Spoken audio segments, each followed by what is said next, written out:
You're listening to Brain Juicer Bites. John Kearon, Chief Juicer of Brain Juicer here, and I'm lucky enough to be chatting to Peter Sims, a Renaissance man. His latest book, Little Bets, How Breakthrough Ideas Emerge from Small Discoveries, is a fantastic read. He has done many other things, which I suspect we'll sort of cover in the course of chatting about some of his ideas. But Peter, hi. Thank you for having me, John. That's very kind of you. I hope I live up to it. But you are a bit of a Renaissance character, having been a venture capitalist as well as an author involved in various things. Go on, give us the sort of the potted history of your unusual combination of bios. Oh, I used to be a venture capitalist, as you say. I was based with Summit Partners, a leading venture capital firm in the U.S. that has an office in London. I was lucky enough to, after a year with Summit in the U.S., move to London and help establish the London office with partner Scott Collins. And today that office is a pretty big operation, investing in companies that are growing and profitable, technology, mostly technology companies across Western Europe. And so we learned a lot about entrepreneurship and investing in various countries in Western Europe through that experience, and built a team. And it was very satisfying from that standpoint, but I just felt like I needed to do something more socially oriented, cause-oriented with my life. And so I went back to business school at Stanford, and there just tried to figure out what I could do with my professional life to be more socially impactful. So I ended up getting very involved and interested in leadership, which led to starting a class at Stanford with my classmates called Leadership Perspectives, with a couple of professors at the business school there. And that led me to meet Bill George, who's a former CEO of Medtronic, the medical device company, and now a professor at Harvard Business School. And Bill and I ended up working, getting to know each other quite well, because he was starting a class at Harvard that was very similar to the class that we established at Stanford. And he was a big part of the inspiration for our class, because he was writing about authenticity, authentic leadership. And so we ended up collaborating to co-author a book called True North, Discover Your Authentic Leadership. And so we interviewed 125 corporate and nonprofit leaders for that book. It came out in 2007. The leaders include people of all ages, but included Howard Schultz of Starbucks and Wendy Kopp, who founded Teach for America here in the States, and Narayana Murthy, who's co-founder of Infosys, and just a number of very, very impressive people who were willing to share with us their key experiences that shaped them. And then I thought it's interesting. It's interesting that we even need a concept of authentic leadership. I literally had lunch today with somebody doing a marketing master's, and I was just helping him, kind of trying to point him in the right direction. And it was a fascinating conversation, because he said, look, I'm filling in all of these application forms for the world's biggest companies, and I know what they want me to write. I don't want to write it. It doesn't feel authentic. It feels dull. And yet, I kind of know what's expected of me. And there is far too much of that in business generally, isn't there? The kind of the yes. I suppose being a yes man, or saying what you know is should be heard, right. But it's not leadership. Sure. It's not great leadership. Right. Yep.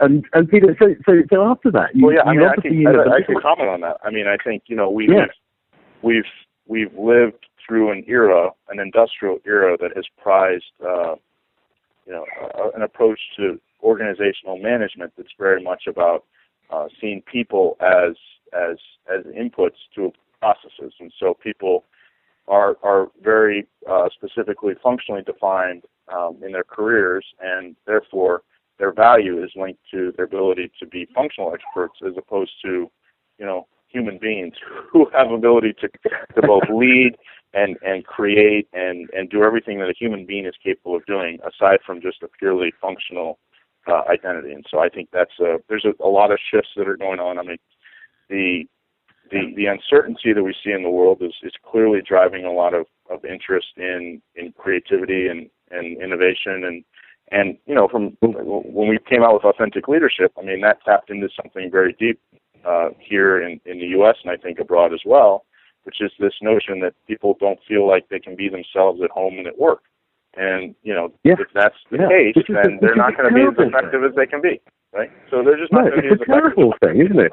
It's a denial of self, and you can't actually test yourself and experiment in some of the themes that you've picked up in your more recent Little Bets book. I mean, you can't actually grow unless you are trying to be yourself or being yourself. I mean, we're trying a little experiment at Brain Juicer, because my notion is that as soon as a company gets to 50 people, 100 people or more, everyone starts writing job descriptions. You know, your very point about functional-based job descriptions, and then you try and hire people and you squeeze them into that mold of your job description. Well, what about if you tried a grand experiment where actually you just, found great people who were quite authentic and curious and smart, and you actually tried to bend the business to them? You actually put the business to some degree at the service of their development. And it sounds like an HR nightmare, but actually so far it seems to be proving its weight in gold.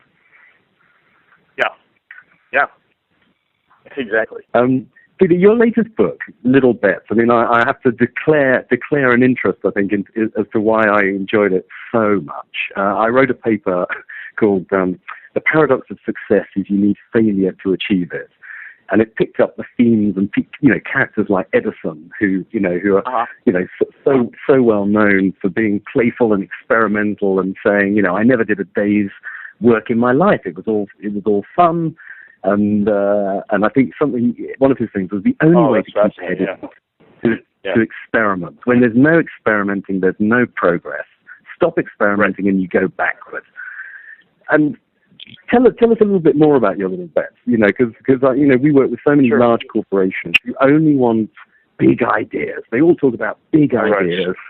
The focus of both our cultural understanding of where great ideas come from and our management training is all around this notion that you should bet big.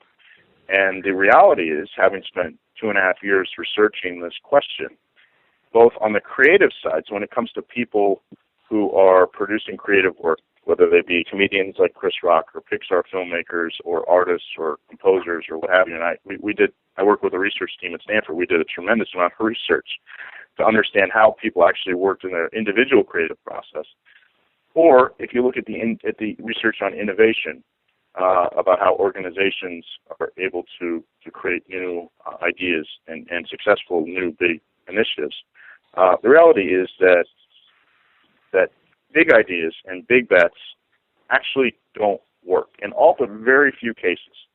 Now, on the individual level, Mozart was a genius, and according to historians, could come up with a composition in his head before he transcribed it on paper. But according to David Galenson, who's researched this question across a wide variety of creators, he's a professor at the University of Chicago. Mozart is a prodigy; he's an exception to the rule. So what's far more common and far more interesting to Galenson is how people like Beethoven work, where you literally do trial, error, draft after draft, toil over your work. And this is how comedians might work, right? So if you see Chris Rock on HBO, he's flawless, but to get there, he spent 6 months to a year in small clubs, and he's brought, ideas scribbled down on sheets of paper that he tries one after the other, and fails a lot and makes a lot of mistakes, but that's the learning process. So creativity, if you really get right down to the core of it, creativity and innovation are driven by learning. And so that's why I say, having spent time in venture capital working with thousands of entrepreneurs and then doing the research, most entrepreneurs don't begin with great ideas. They discover them, and so Howard Schultz at Starbucks is a great example. He started this company with the idea that he wanted to create a different type of experience, coffee experience, but the first store that he established in Seattle had nonstop opera music, menus written in Italian, baristas wearing bow ties, and no chairs. And so as Schultz says, we had to make a lot of mistakes to figure out what was going to work and what wasn't. So that's the reality of entrepreneurship.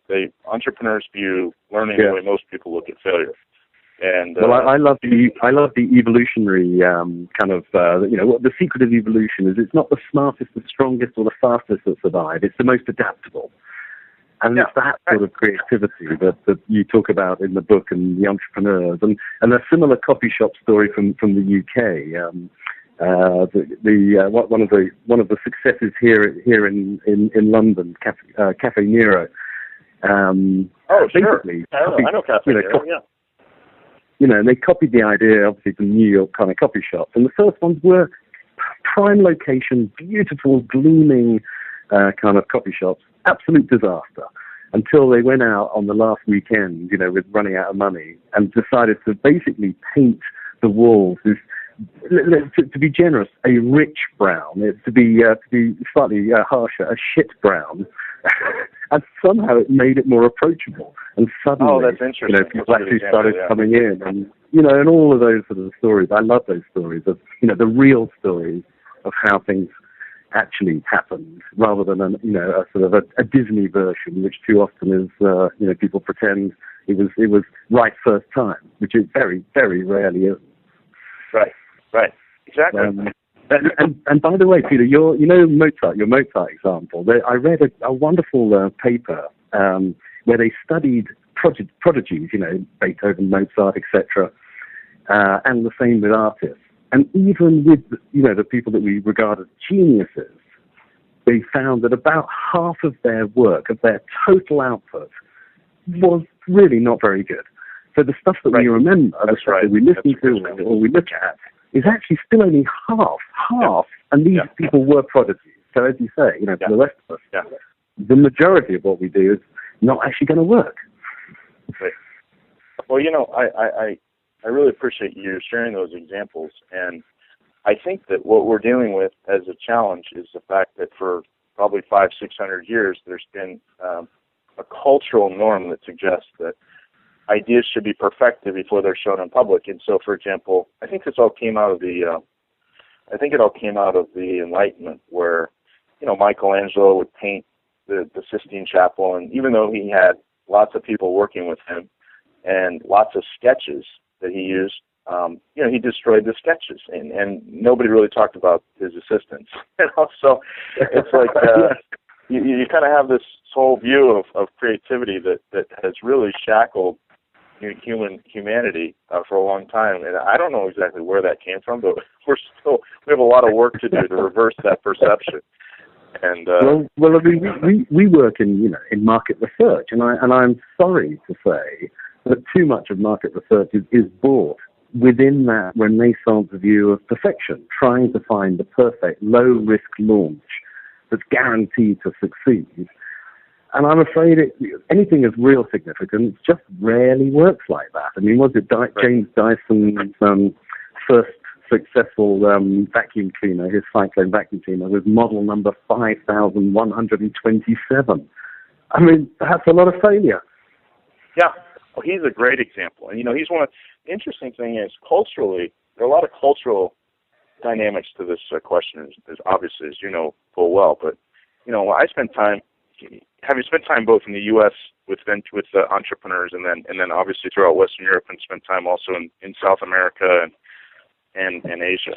The UK has a much higher bar for entrepreneurship and for being willing to make, for being willing to fail.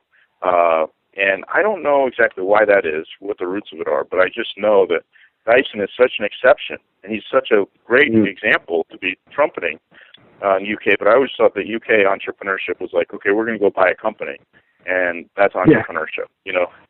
So that's a little different than James Dyson. It's a little different. And Sir Richard Branson's great too.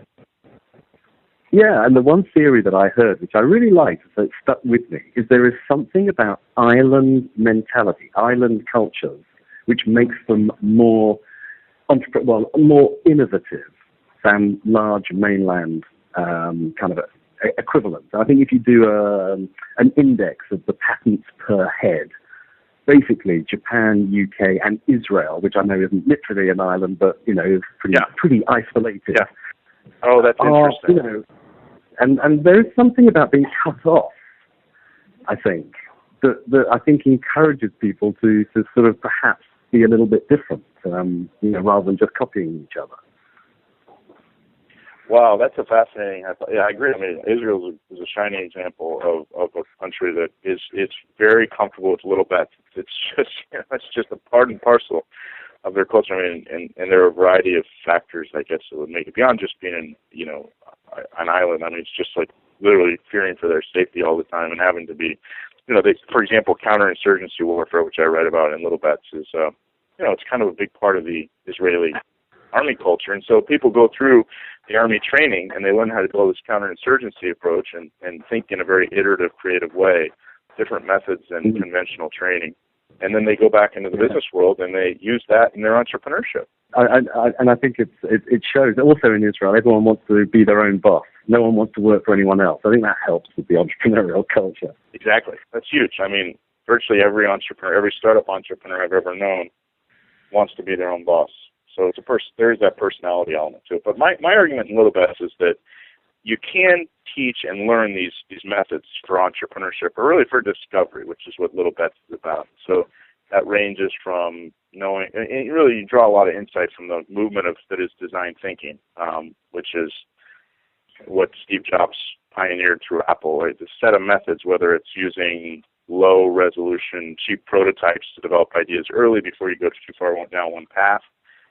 And it's just much the same way Chris Rock would work, to just try ideas in a club, not knowing whether they're going to work or not, and just building on what works and learning as he goes, to being able to get out in the world and act like an anthropologist to find new insights for what's going to be a need or a problem, and to try to develop ideas from that very low level, what Muhammad Yunus, the founder of Grameen Bank, would call the worm's eye view, where you just really, really understand the needs of the people that you're trying to serve with ideas. And then build up from there through a process of a creative process. And creative processes, I found in studying everyone from Frank Gehry's creative process to the way Jeff Bezos functions and makes decisions strategically at Amazon, to Apple, to Pixar's creative process. I mean, the elements are the same across all these categories. And I've spent quite a bit of time talking with Keith Sawyer, who I think is one of the best creativity researchers in the world. And he sort of said, we can distill and codify the methods, and we can teach them. And so that's what design is really doing in California right now, is they're saying, okay, let's just teach people in education or business or engineering how to think more creatively using these methods. And it's a huge movement that's building on the West Coast right now. Most popular school at Stanford, so. Yeah, and I think, I wish it a great, great success, because it is what we need. And to be honest, where we really need it even more is in schools, I suspect.